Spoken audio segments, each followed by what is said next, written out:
still remember like it was yesterday. The one thing that never leaves me is just the sheer force.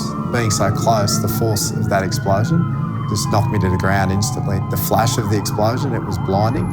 The sound was just deafening. I've never heard anything like it in my life, and the perforated eardrums instantly. My hands were a mess because they'd melted away because of the burns to a degree. And I looked over my left shoulder and I saw I was on fire, so it was just panic stations then, just thoughts of desperation to get out of the building as quickly as possible. To eventually make it out the front alive, just so fortunate. An evacuation process was set in place very early. I was flown home here to Melbourne and obviously to the Alfred Hospital, and from that moment on, that's when the battle really began.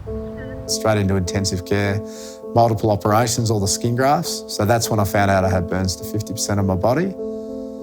The enormity of what took place, I was so banged up that I just had to be so positive.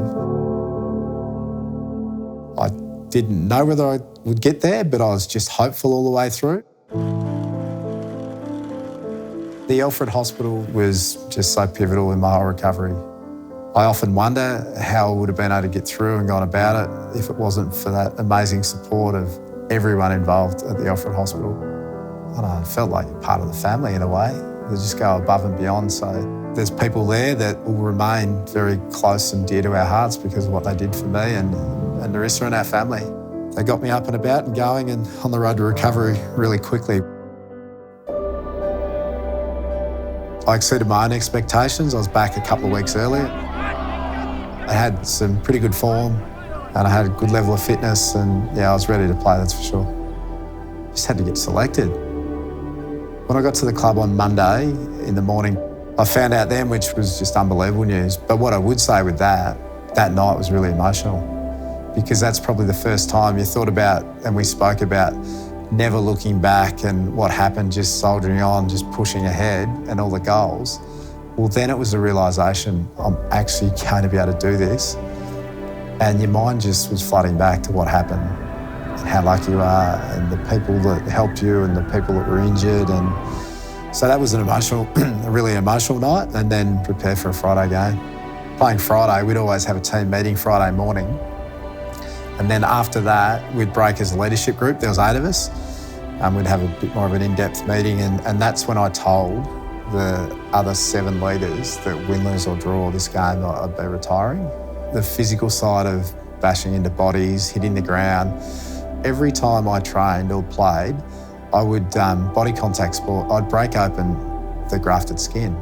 So you go through this process of patching it up. So I wasn't doing myself any favours, really.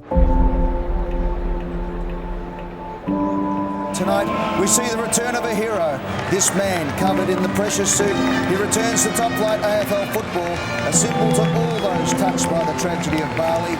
Welcome back indeed, Jason McCartney, an inspiration to all.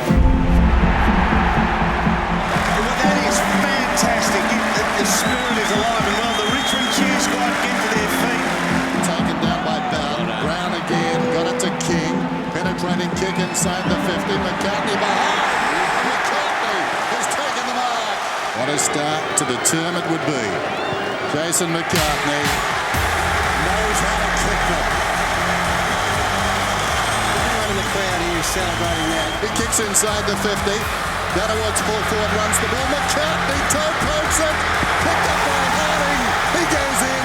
Another lead change. There was only 7 other guys on the field that night that knew I'd be finishing, and they rose to another level. They were making sure that, in a way, that was my grand final. That was my premiership, and what a way to go out.